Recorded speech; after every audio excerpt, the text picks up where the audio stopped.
Un gusto, gracias a todos los organizadores, muchos amigos de acá del sector. Y bueno, la verdad que felicitaciones a todos los que se animan a venir a capacitarse, a seguir aprendiendo a pesar de todo lo que estamos viviendo en este momento en la Argentina. Así que la verdad que doble mérito que estén todos acá. Bueno, no me dijeron cómo arranca esto, pero me imagino que será así. Hago una pequeña presentación para los que no me conocen. Soy cordobés, casi como la Mona Jiménez, no tanto, pero por ahí, pobre Mona que me está peleando. Tengo 45 años, estoy casado con Ali, soy papá de dos niñas, una adolescente de 13, que cumple ahora 14, y de una niña todavía de 10, pero que está creciendo. Tengo dos perros, la China y el Polo. Soy amante del deporte. Jugué al rugby en el club La Tablada, toda mi niñez, digamos, y hasta la juventud, y hasta que me rompí las dos rodillas y había empezado con mi empresa, y la verdad es que no pude seguir jugando por el tema de que si me volvía a lesionar, no podía laburar, y si no podía laburar, no podía comer, básicamente por eso. Como quedé con muchas ganas de ser deportista, porque me tuve que retirar muy joven cuando comencé con mi empresa a los 21 años. A los 35, después llegar a pesar más de 100 kilos, de fumar, de comer mucho asado y de tomar buen vino, me di cuenta que había desarrollado muchísimo en la faz profesional y en el trabajo, pero que si seguía ese ritmo no iba a poder disfrutar en el futuro lo que estaba haciendo. Así que a los 34 o 35 años decidí dar un vuelco en mi vida y volver al deporte. Y en este caso, como tenía rotas las rodillas, no tenía muchas opciones: natación o ciclismo. La natación no me gusta, así que desde los 35, hace 10 años que soy ciclista, entreno 6 veces por semana. Este año corrí la carrera más dura del mundo en Sudáfrica, la Cape Epic. Y bueno, no quiero aburrir tanto. Soy fundador del Grupo Proaco, vicepresidente de SEADUC, miembro del Board de Endeavor. Soy expresidente de Junior Achievement Córdoba, donde me tocó ser el presidente de la pandemia. No sé si eso es bueno o malo, pero me tocó ser el presidente, y la verdad que un orgullo, porque logré que una fundación pasara un momento durísimo, que no solamente fue duro para las empresas, sino también mucho más para las fundaciones, sobre todo una fundación que apoya a los jóvenes emprendedores, así que un orgullo haber podido poner el granito de arena ahí. Bueno, soy miembro de Comunidad Empresaria, socio de Fundación Mediterránea, y también estoy en la CEDU de Argentina. Bueno, cuando me invitaron a participar de esta charla, llamé a mi coordinadora de marketing, a Flor. Se sentó al frente del escritorio y le digo: che, me tenés que dar una mano, tengo que preparar una presentación para el diplomado. Y Flor me dice: che, bueno, pero ¿qué es lo que tenés que preparar? Le digo: mira, me están consultando que el tema, el módulo que me toca a mí, tiene que ver con esto de qué tener en cuenta al momento de evaluar un proyecto urbano. Y entonces yo: tranqui, Flor, hace 20 y pico de años hago proyectos inmobiliarios, esto es una papa, empecé a anotar. Y entonces le digo: mira, como decía Rogelio, location, location, location, o sea, ubicación. Le digo: a ver, si está la infraestructura, si a ver qué rinde, si hay tierra, si no hay tierra, qué rinde la tierra, si técnicamente se puede, no puede. Y empezamos, ¿viste? Y empecé a armar una presentación con la cabeza, y después que más o menos habíamos anotado 7, 8 puntos, digo: Flor, dame 2 minutos, vamos a ver qué dice ChatGPT. Entonces, porque la verdad que hoy el valor no está más en la información. O sea, la información está disponible para todos. Le pregunté a ChatGPT qué hay que tener en cuenta para hacer un desarrollo urbano, y en 2 minutos me resolvió la presentación. Me dijo, mira, punto 1, justificación y objetivo del proyecto.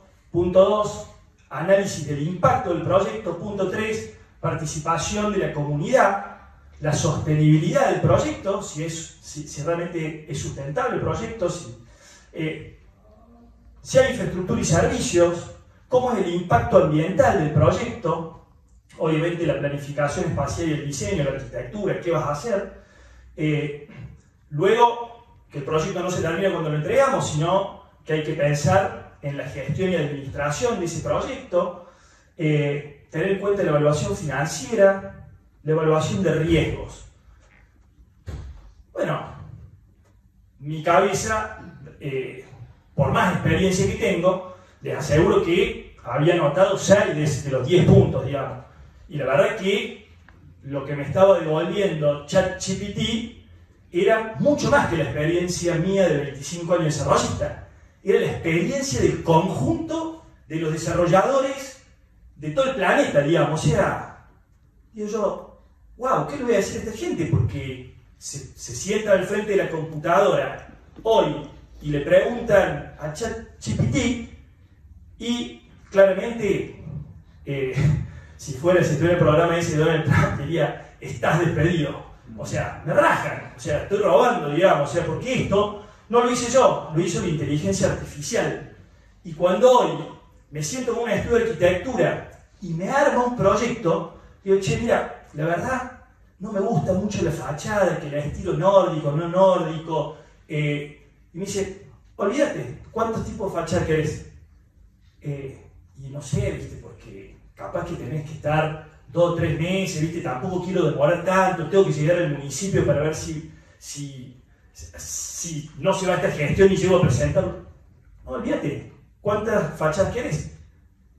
No sé, ponle 2 o 3, ¿querés 10? Se lo pido a la inteligencia artificial y para mañana tenés 10 tipos de fachadas distintas, ¿sí? Entonces, a ver, yo soy desarrollador inmobiliario, ustedes están haciendo un diplomado, lo que les vengo a decir es que todo lo que hicimos hasta ahora, de acá para adelante, se va a hacer distinto. Y todos los que pensábamos que en nuestra industria las cosas no iban a cambiar, porque, viste, vos siempre pensabas que las cosas le cambian al resto y no a uno. Si, che, a ver, yo no tengo taxi, o sea que Uber a mí no me toca, ¿sí? Yo no vendo comida, entonces los delivery no me joden. Bueno, y así, bueno, todos los rubros fueron teniendo su Uber, y el rubro inmobiliario no va a estar exento a esta situación. Así, bueno, un poco el objetivo de mi presentación era no que me haga la presentación ChatGPT, porque si no, o sea, ustedes pueden ir y ahora desde el cero mismo probar, pongan el mismo título que yo puse y les va a dar la misma respuesta. Y si lo siguen desafiando, dicen, no, pero escúchame, yo voy a dar esta charla para especialistas inmobiliarios, decime cómo puedo profundizar en el tema de los contratos inmobiliarios, ¿sí? Y entonces me agregaría esto un capítulo de contratos inmobiliarios. Y yo digo, no, mira, esta charla se la voy a dar a contadores y administradores de empresas, entonces quiero que me des tipos de evaluación de proyectos económicos financieros. Y me armaría la presentación. Entonces, la verdad que hoy tenemos una herramienta poderosísima que el 99% de la gente no lo está usando. O sea, piensan en inteligencia artificial es Google, che, decime qué, y no tiene que ver con eso, ¿sí? Entonces, me parece que, nada, el desafío de mi charla acá es desafiarlos a eso. Che, el sector inmobiliario es el próximo al que le va a pasar el Uber, digamos. Y en ese sentido, nosotros venimos trabajando muy fuerte, desde antes de la pandemia, pero sobre todo desde la pandemia, y por eso hicimos, incorporamos una gerencia de transformación digital adentro de la empresa para poder empezar a estar al día, ¿sí? Y que no nos pase por arriba el próximo Edisur, el próximo Proaco, que seguramente va a ser muy distinto al PROAC cual hicimos nosotros. Y en ese sentido, en el punto de la justificación y objetivo del proyecto, cuál es la necesidad o problema que el proyecto busca resolver, los objetivos del proyecto que sean claros y alcanzables, el proyecto que esté alineado con las políticas y planes de desarrollo urbano a nivel local, regional y nacional. Bueno, yo creo que, a ver, lo primero que tenemos que entender es que los proyectos inmobiliarios tienen plazos largos, ¿sí? Entonces, normalmente cuando analizamos un proyecto, tenemos que estar viendo no solamente a quién está dirigido ese proyecto hoy, ¿sí? Y si realmente ese proyecto cumple con los objetivos del hoy, sino si lo va a cumplir cuando el proyecto esté en funcionamiento, ¿sí? Entonces, si un proyecto de envergadura demora 1 o 2 años entre proyectos y aprobaciones y demora 3 años de construcción, ¿sí? Está hablando que esto que proyectaste hoy se va a usar dentro de 5 años. Si vos no estás atento a las tendencias, si no estás atento a lo que está pidiendo el consumidor, podés estar inaugurando un proyecto nuevo viejo, ¿sí? ¿Y eso qué hace? Que el proyecto nuevo no valga o no tenga el valor del que hablaba Rogelio, digamos. Entonces, y nosotros para que nuestros clientes nos sigan comprando, nos sigan eligiendo, los tenemos que hacer ganar plata, tenemos que generar valor en los inmuebles. Y si nosotros vamos y le entregamos un departamento nuevo viejo, posiblemente no le estemos haciendo ganar lo que debería ganar por ese producto. Y por otro lado, creo que también tenemos que, de alguna manera, estar leyendo, ¿sí? Cuáles son las tendencias y qué es lo que está planteando, de alguna manera, el gobierno en ese momento, ¿sí? Entonces, ¿por qué? Porque si un gobierno está planteando que no quiere ampliar la mancha urbana y vos tenías tus proyectos o tu próximo proyecto, ¿sí? De desarrollo de tierra, y posiblemente o no puedas sacar esa aprobación nunca, o te lleven muchísimos años, con lo cual no vas a estar cumpliendo con los objetivos que tenías, que eran poder tener un proyecto listo dentro de tanto tiempo. Entonces, bueno, cuando asumió esta nueva gestión, hace 4 años atrás, lo primero que hacemos nosotros es escuchar, ver, analizar quién es el secretario de Desarrollo Urbano, cuál es la política que tiene y demás, y en ese sentido, lo que planteó el secretario de Desarrollo Urbano era que iba a favorecer o incentivar la densificación, ¿sí? Básicamente, ciudades más densas generan ciudades más rentables, digamos, porque, darle servicio de transporte, darle servicio de basura, que el municipio pueda dar esos servicios, y a su vez, en un terreno donde antes cobraba por una parcela, pasar a cobrar por 400, 500 departamentos, ¿sí?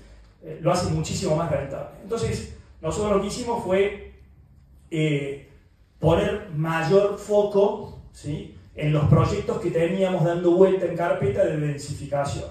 Y así surgió el Ópera Plaza, ahí acá en la zona sur, donde había una oportunidad de una tierra frente a la UTN, y donde el proyecto cumplía con todas estas expectativas, digamos.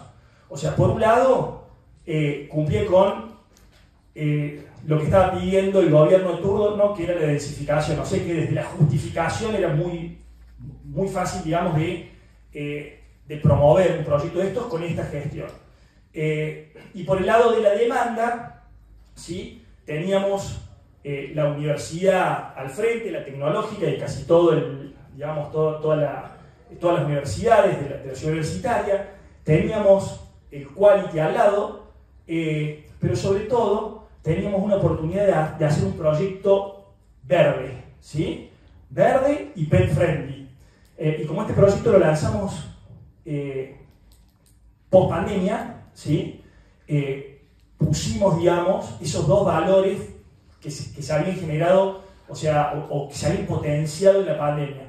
El verde, los balcones, el aire libre y la mascota, ¿sí? Y salimos con este proyecto que cumplía con todo eso. Nosotros teníamos el proyecto Posito en pleno Nueva Córdoba, o sea que eran proyectos que de alguna manera competían, pero Pocito no cumplía en ese momento con esto que estaba demandando la gente, que era el verde, y por eso lo primero que hicimos, antes de poner el primer metro cuadrado el primer hierro o hormigón ahí en el proyecto, fue hacer la plaza. Hoy si ustedes pasan, van a ver que hay una plaza soñada al frente, porque bueno, este era el proyecto, de hecho, el concepto es la nueva modalidad, ¿sí? O sea, que viene de la nueva normalidad, pero no queremos hablar de normalidad después de una pandemia, entonces este es un proyecto de la nueva modalidad.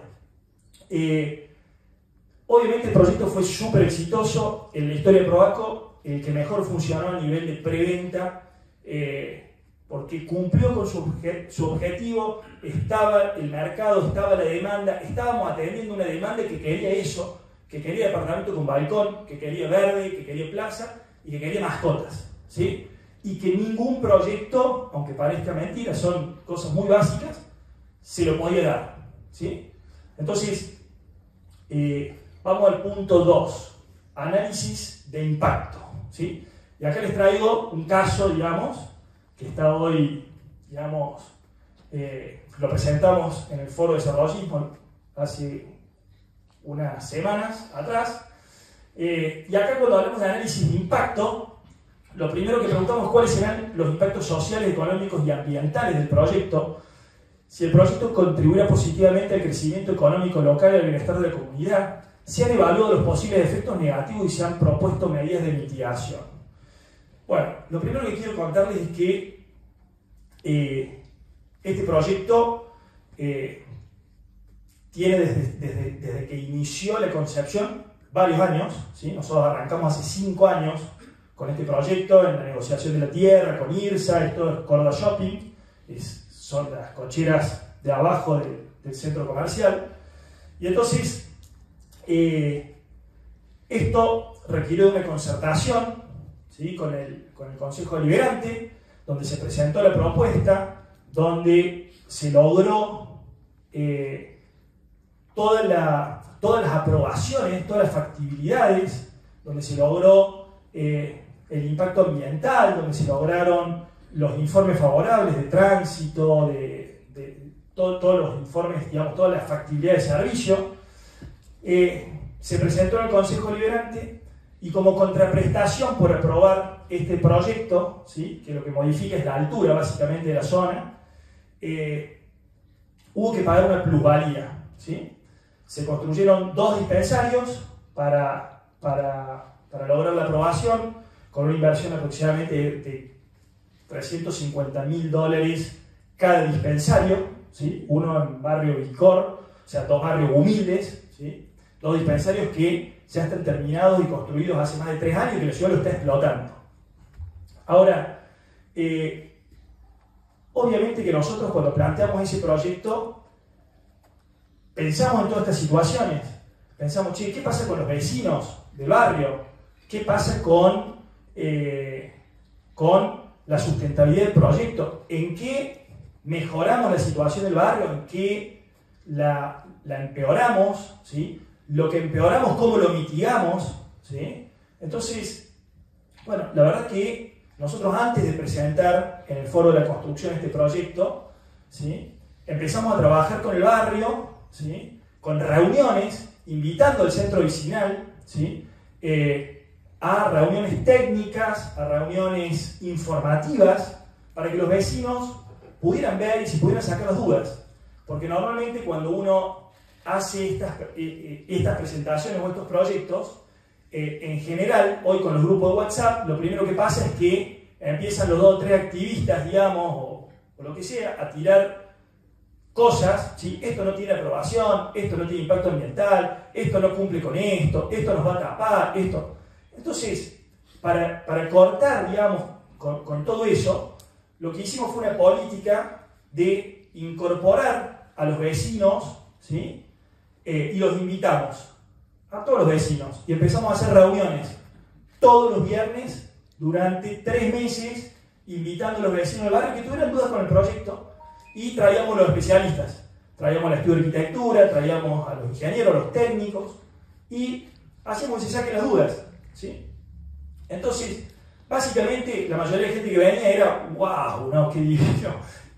¿Cuánto sale? La mayoría quería venir a comprar, la verdad. Obviamente que había 2 o 3 vecinos que son fundamentalistas, que no lo íbamos a convencer nunca, y que cada vez que el tipo puteaba por la cloaca, le sacamos el papel y decíamos, che, pero nosotros vamos a tener que hacer esta infraestructura exclusiva de cloaca para el proyecto. Pero lo mismo, a ver, realmente el fundamentalismo, digamos, es imposible, digamos, se te puede reunir 1 millón de veces y no lo va a lograr. Entonces, esos 2 o 3 fundamentalistas se levantaban de la reunión y se iban. La gente, los vecinos del barrio, que entienden que esto va a traer progreso, desarrollo, que va a mejorar el valor de las propiedades de la zona, estaban interesadas para ver qué va a pasar. Y entonces, y no solamente hicimos eso, fuimos a recorrer con el estudio de arquitectura del barrio y lo caminamos, ¿sí? Lo caminamos hace 4 años, lo caminamos hace 2 años, lo caminamos hoy. Vayan, caminen, recorran toda la vuelta de estas plazas de estacionamiento. Está todo deprimido el barrio. Hay casas abandonadas, hay casas deterioradas, no tienen valor de venta, no tienen valor de reventa, no tienen nada, ¿sí? Yo lo que creo es que el desarrollo genera, digamos, impacto positivo en la comunidad, inclusive mejora la situación actual. Una de las cuestiones era, no, lo que pasa es que si construyen van a impermeabilizar el suelo, ¿sí? Hoy esto es una playa de hormigón 100% impermeabilizada. Y a partir del proyecto va a tener 50% verde. Entonces, donde vas a tener una playa de hormigón, vas a tener verde, ¿sí? Entonces, a ver, con esto quiero decir que el desarrollador, ¿sí?, está ahí y tiene, ¿sí?, adentro de su ADN esta cuestión de querer mejorar la situación actual. Yo no creo que nadie que va a hacer un proyecto vaya pensando en, no, solo quiero ganar plata a costa de cualquier cosa, ¿sí? Nosotros vamos a hacer acá, en este proyecto, vamos a tener la primera torre de energía distribuida, y lo digo acá en el auditorio de EP, ¿sí? O sea, esta va a ser el primer complejo de construcción de Córdoba que va a tener, digamos, su consumo de energía, ¿sí?, 100% abastecido por energía solar, ¿sí? Entonces, bueno, todas estas cosas está bueno comunicarlas, contarlas,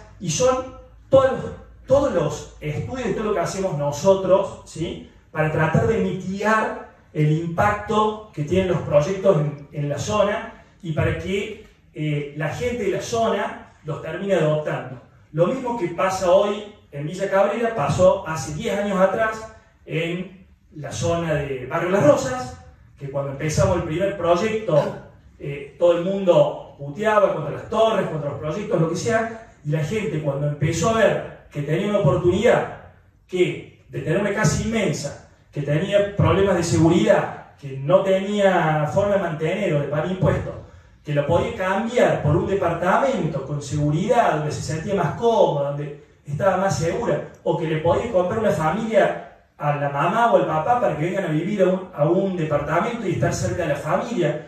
Y entonces, todos esos que en un primer momento estaban en contra del proyecto empiezan a ser nuestros clientes, ¿sí?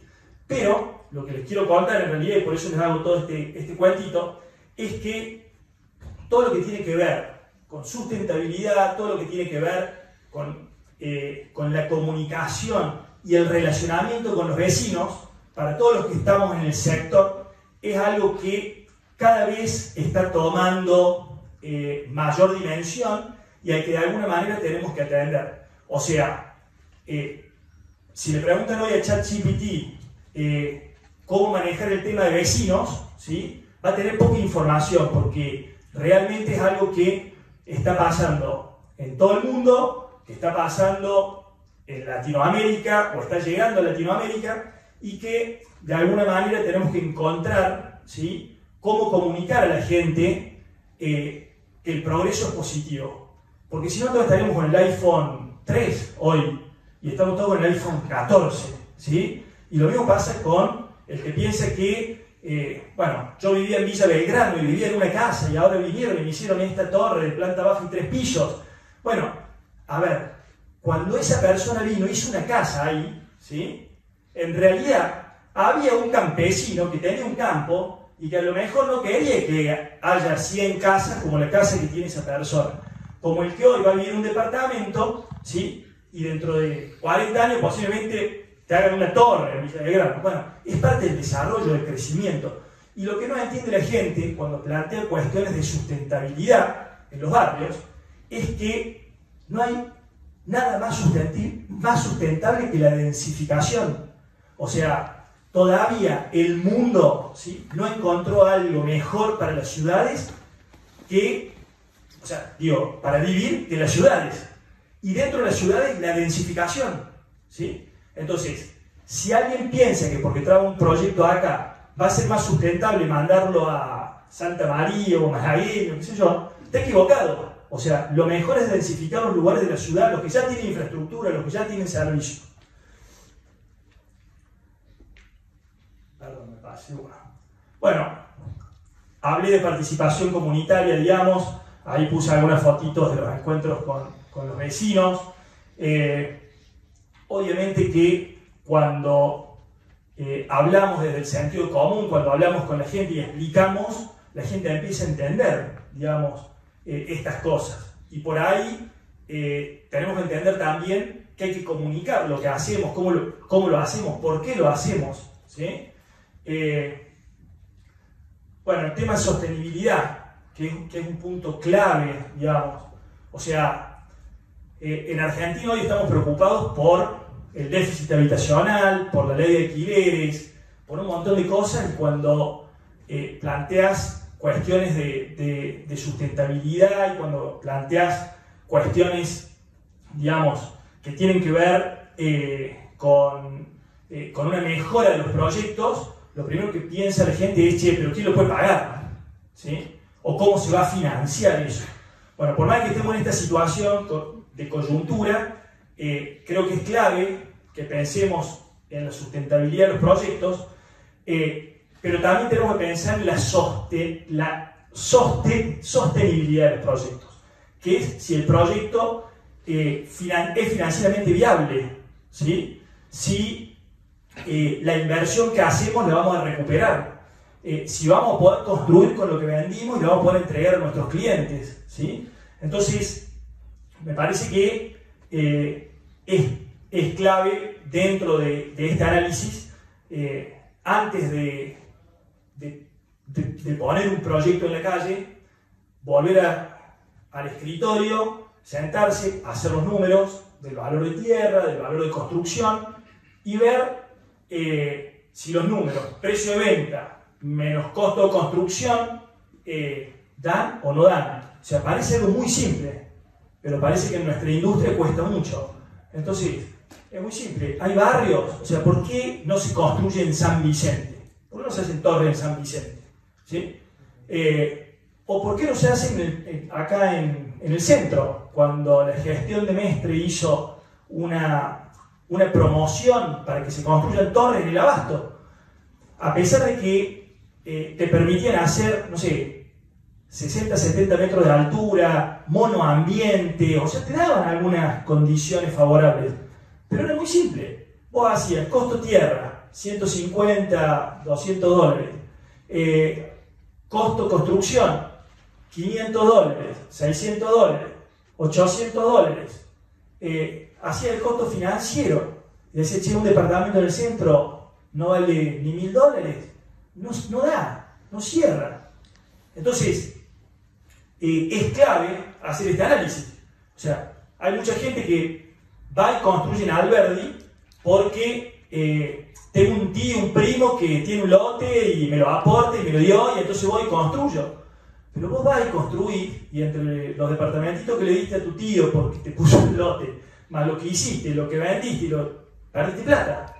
Entonces, me parece que esa cuenta que suena de almacenero es clave al momento de valorar un proyecto inmobiliario. ¿A dónde lo hacemos? Y eso explica un poco por qué nuestro próximo proyecto es en Nordelta, ¿sí? Porque hicimos esa cuentita del almacenero, digamos. ¿Cuánto cuesta la tierra? ¿Cuánto cuesta el proyecto? ¿Cuánto cuesta construir? ¿Sí? ¿Y a cuánto se vende el metro cuadrado? Entonces, bueno, esa es un poco la explicación del por qué pensamos ese proyecto afuera de Córdoba.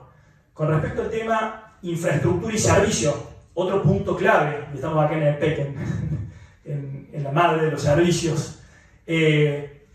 Bueno, otra pregunta importante, ¿el proyecto garantiza el acceso a los servicios básicos como agua, energía, transporte? Bueno, ahí ChatGPT se olvidó poner la fibra óptica, o sea, es clave, yo diría que viene la energía, el agua y la energía ahí arriba, y la fibra óptica. O sea, después discutimos si hay gas, después discutimos si hay transporte, después discutimos si la calle de tierra, de asfalto o empedrado.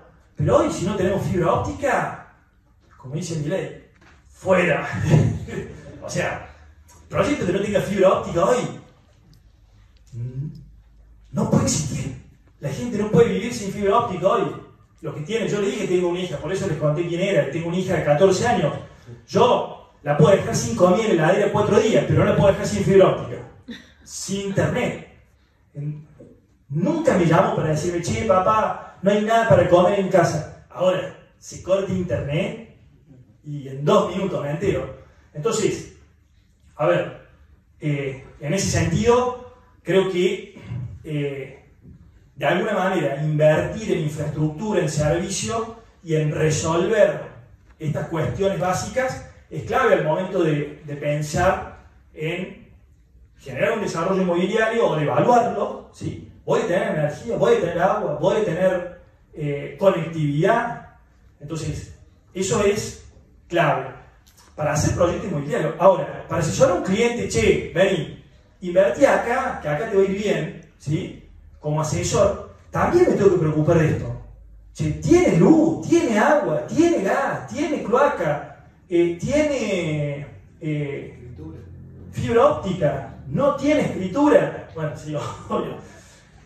Ahí deja el 99% del mercado sin respuesta. Pero bueno, en ese sentido, venimos hace años en todos nuestros proyectos invirtiendo muchísima plata en infraestructura, desde estación de energía propia con una inversión de más de $5 millones a Indocta, acueductos que hicimos en conjunto con Grupo Edisur para garantizar el agua para el Manantiales 2 y para Todocta. Y obviamente invertimos en gasoductos para tener gas, invertimos en infraestructura vial para dar conectividad, bueno, y obviamente firmamos un convenio que no era favorable para nosotros, ¿sí? Pero que era la única forma de garantizar el servicio a los usuarios. O sea, le firmé hace 5 años a Cablevisión un contrato donde le cedía la explotación de todos los triductos, ¿sí? A cambio de que estaba obligado a tener el mismo servicio dentro de nuestro proyecto que el que tuviera Cablevisión en Puerto Madero, en Buenos Aires, ¿sí? Entonces, cuando hablábamos de eso del win-win, de pensar los negocios en el ganar-ganar, es que muchas veces en las negociaciones tenés que ir dispuesto a ceder parte para ganar por otro lado. Bueno, cedimos un negocio de fibra óptica, pero nos aseguramos el mejor servicio, que eso nos da un plus valor para nuestro proyecto. Así que bueno, por supuesto que cuando tenían que cumplir la gente de Cablevisión con su parte del contrato, como estábamos en Argentina, o sea, nosotros fuimos, el día que tuvimos, no sé, creo que el contrato decía que teníamos que tener, ponerle 350 familias viviendo. Cuando llegó de la casa 349, hicimos el acta con escribanos públicos, le mandamos una notificación y dijimos, tienen que entrar con la fibra. Nos contestaron, no autorizan las IRAs para que entre fibra óptica, ya estoy hablando hace 2 años y pico. O sea, cuando se cortó la primera vez el tema de la importación, así bueno, tuvimos que extender un poquito los plazos que habíamos previsto, pero cuando la primera fibra óptica que entró en Argentina fue a parar a nuestro proyecto. Bueno, acá el impacto ambiental, ya hablé un poquito, creo que el hecho de que el proyecto sea, digamos, amigable con el medio ambiente tiene mucho sentido. Hoy vuelvo a repetir, nosotros estamos muy metidos en la coyuntura, pero vengo de un congreso de PropTech en México, donde realmente cuando estás en Ciudad de México y no se puede respirar y no se puede ver el horizonte porque está todo negro de smog, entendés por qué está tan preocupado el planeta por el calentamiento global, por la polución, por la falta de agua, por todas estas cuestiones que son problemas que nosotros vemos medio lejanos, ¿sí? Porque los vemos como lejos, pero que en algún momento nos van a llegar. O sea, lo que está pasando hoy en Santiago de Chile o en Ciudad de México, que por una cuestión geográfica los perjudica más, pero en realidad el ejemplo que daban en una de las conferencias era muy clarito y que me quedó grabado. Es, mira, si yo te pongo un vaso de agua limpio y un vaso de agua sucio, ¿vos tomarías del agua sucia? No. O sea, vos decís, prefiero quedarme con sed un par de horas, pero no te tomo el agua sucia, ¿sí? A si vos vieras que el aire que respirás es el vaso de agua sucia, te diría, ¿estás dispuesto a respirar ese agua, a respirar ese aire sucio? Y bueno, atrás de eso viene un montón de oportunidades en el negocio inmobiliario también. Hay una startup chilena que lo que está haciendo es tokenizar, ¿sí? hectáreas de bosques en el sur en la Patagonia chilena, ¿sí? Que básicamente es agarrar un campo de 1000 o de 2000 hectáreas de bosque, ¿sí? Lotearlo, subdividirlo en N parcelas, ¿sí? Y salir a vender tus 2 hectáreas de sí, no de oxígeno puro, porque eso hoy se está tokenizando, ¿sí? O sea, tu hectárea tiene una renta, porque vos está todo tokenizado y eso genera un bono de carbono, ¿sí? O sea, ese bosque genera un bono de carbono. Ese bono de carbono está tokenizado y se vende en un mercado mayorista en Londres, que paga por ese bono, ¿sí? Y se lo vende a las multinacionales, que son las que están contaminando, ¿sí? Cuando nosotros leemos que el primer mundo se puso metas, ¿sí? Hay 2 grandes metas ambientales hoy en el planeta, una al 2030, una al 2050. Al 2030 había que llegar a generar carbono neutral al año 2030, y al año 2050 todas las compañías tienen que generar 0 emisión de huella de carbono, digamos. Entonces, bueno, nosotros estamos pensando todavía en ir a vender un lotecito, estamos pensando en ver cómo vendemos un departamento, ¿sí? Ahora, por un lado, nos tenemos que empezar a preocupar en cuán sustentables son nuestros proyectos. Porque así como el resto del mundo lo está entendiendo y está empezando a valorizar, y a ver si no están lejos, en Buenos Aires ya no vale lo mismo una oficina con certificación LEED o certificación EDGE o un Green Building, digamos, no vale lo mismo por metro cuadrado que uno que no es sustentable. Entonces, bueno, en Córdoba todavía venimos un poquito lerdos. Nosotros en el foro de la construcción trajimos especialistas que hablaron del tema y lo empezaron a poner, pero yo creo que va a ser clave el tema sustentabilidad de proyectos de acá en más, y por eso lo dejo planteado. Bueno, otro punto que me planteaba la inteligencia artificial es la planificación espacial, el diseño. ¿Sí? El diseño del proyecto promueve la conectividad, accesibilidad y uso eficiente del espacio. Se ha contemplado el diseño inclusivo y accesible para todas las personas, incluyendo a aquellas con discapacidades. Bueno, en ese sentido creo que hoy la ciudad de los 15 minutos, digamos, es como el modelo a seguir, ¿sí? Por todos los que estamos generando desarrollos.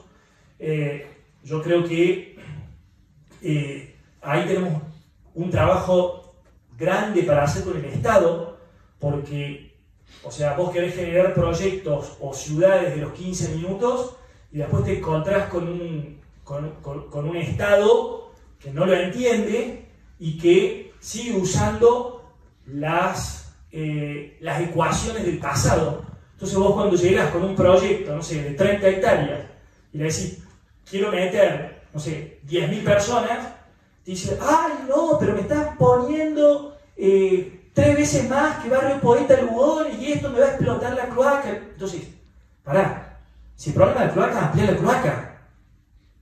¿Entendés? Si el problema es la energía, lleva la infraestructura, así infraestructura, pero no podés estar, digamos, yendo en contra de las tendencias globales, digamos.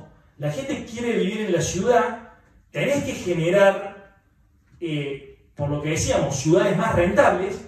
Ahora, el municipio, los planificadores del Estado y los vecinos van a tener que entender que para que tengamos ciudades más seguras, más controladas, más inteligentes, más eficientes, con mejores servicios, el camino es la densificación.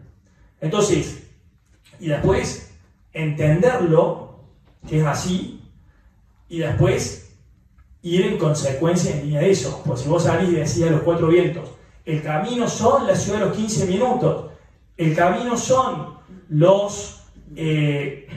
la densificación, la construcción en altura, pero después cuando llega el proyecto y tiene 5 pisos y viene Doña Rosa y te mete un amparo porque está en contra de la vista, digamos, de la tapa de la vista, está en el horno. O sea, yo lo que creo que tenemos que pensar qué ciudad queremos, ¿sí? Si la ciudad que queremos es una ciudad más eficiente, ¿sí? Entonces, y no mezclar lo que es el problema de las ciudades con el problema del desarrollista, ¿sí? Porque en general cuando vos empezás a escarbar un poquito qué es lo que le molesta al vecino, ¿sí? Los problemas del vecino no son específicamente el desarrollo, ¿sí?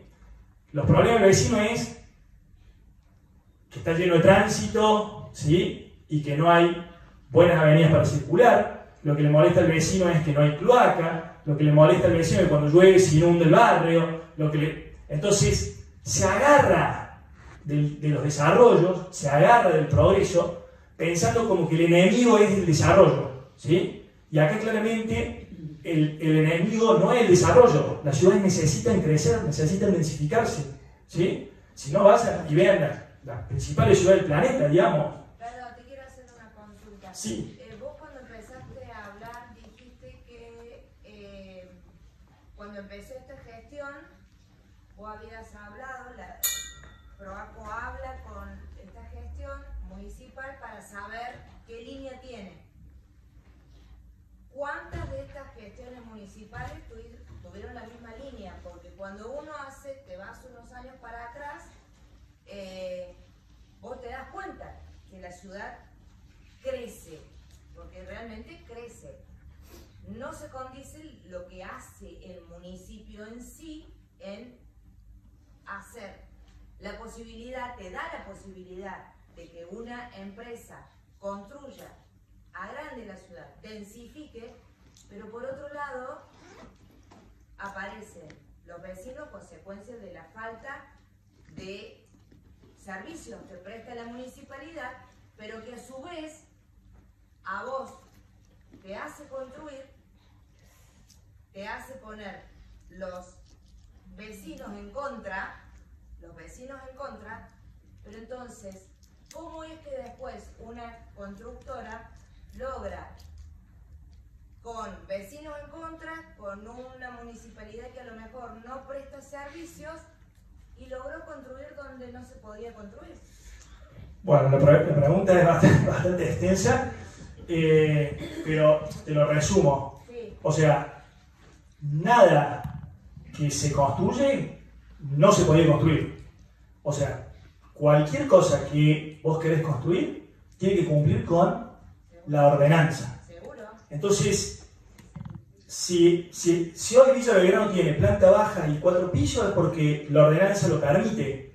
Si Barrio Las Rosas tiene torre de 12 pisos es porque la ordenanza lo permite, ¿sí? Porque es así. Y entonces, yo lo que digo es que si a un vecino que vive, no sé, en San Vicente, que hoy hay todas casas, pero porque no es negocio construir, pero posiblemente en San Vicente se pueda construir a altura. A ver, si en algún momento es negocio construir en San Vicente y se construye a altura, ¿sí? Al vecino la opción que le queda es decir, no, si no me gusta esta ordenanza, promuevo un cambio de ordenanza para que San Vicente siga siendo todo un barrio, digamos, de casas. Si alguien se lo aprueba, bienvenido sea. Si no, se van a construir las torres y el vecino se va a tener que cambiar de barrio e irse a otro lado, digamos. O sea, por eso existen las ordenanzas. O sea, y si un vecino no le gusta algo que se construye, tiene que presentar un proyecto de cambio de ordenanza. ¿Sí? Porque todos los barrios tienen una ordenanza que dicen perfectamente. Vos cuando te compraste tu casa sabías que al lado se podía construir un edificio de planta baja y 2 pisos, 3 pisos. O sea, eso está, digamos, es una ordenanza. Así que, pero bueno, con respecto, termino porque me avisan que me quedan 5 minutos y después no sé si hay espacio para alguna pregunta.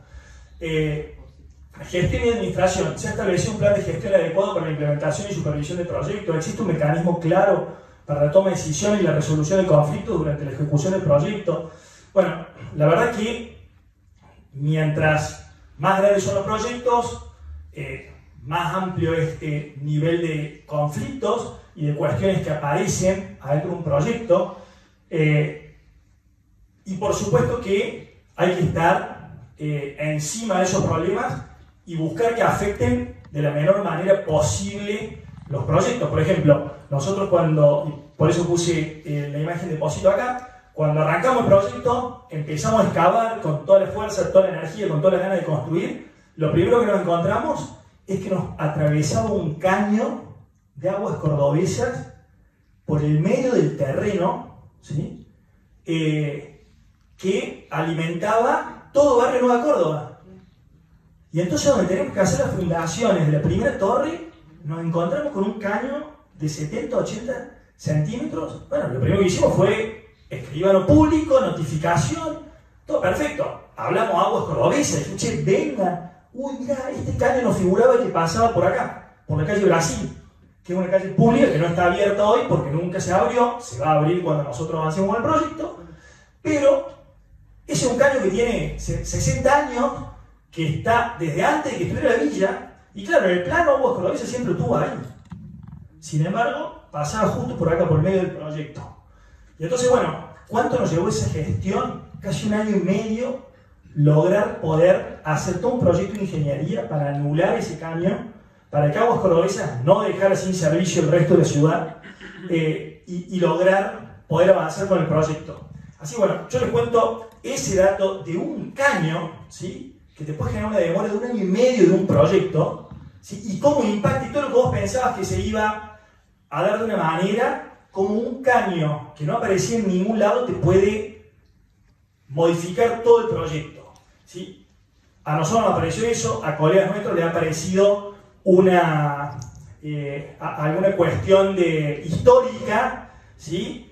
Y de patrimonio. Bueno, todas estas cosas aparecen. Yo como ustedes van a tener un módulo de la parte de contratos y legal, yo creo que es clave tener en cuenta, ¿sí? En los contratos estas cosas, como también era clave tener que podía haber una pandemia, ¿viste? Cuando leía los contratos y que decía, che, si hubiera una pandemia o un terremoto, un maremoto, bueno, maremotos acá no, pero bueno, todas esas cosas pasan y cuando los proyectos son grandes, realmente afectan. Bueno, evaluación financiera, creo que Rogelio habló un poquito y se extendió un poquito más en eso.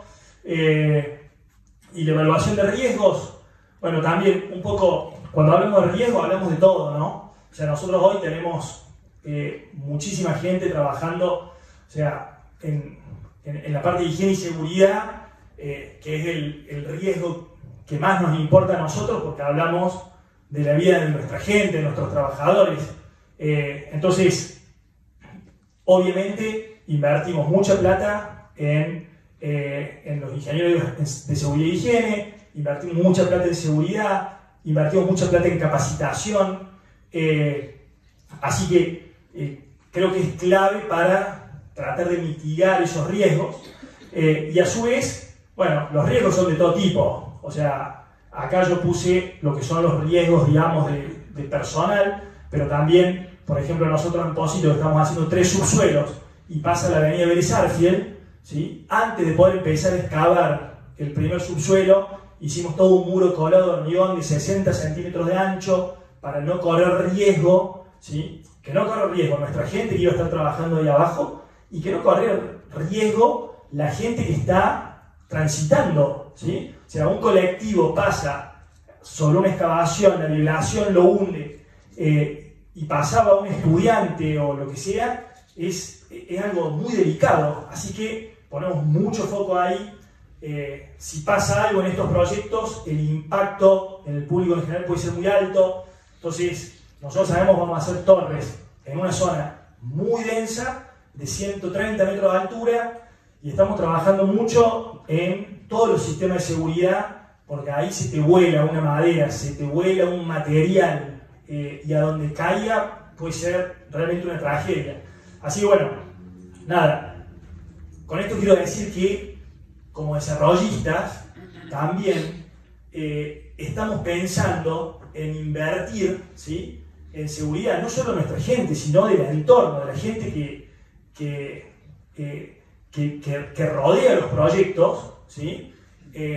Y creo que es una demostración de que estamos muy lejos de estar pensando en el numerito de si voy a ganar 2 pesos más o 2 pesos menos. O sea, la seguridad no tiene precio, como creo que no tiene precio el ambiente también, y entonces todo lo que hacemos lo hacemos convencidos de que lo que estamos haciendo es lo mejor posible para ese proyecto.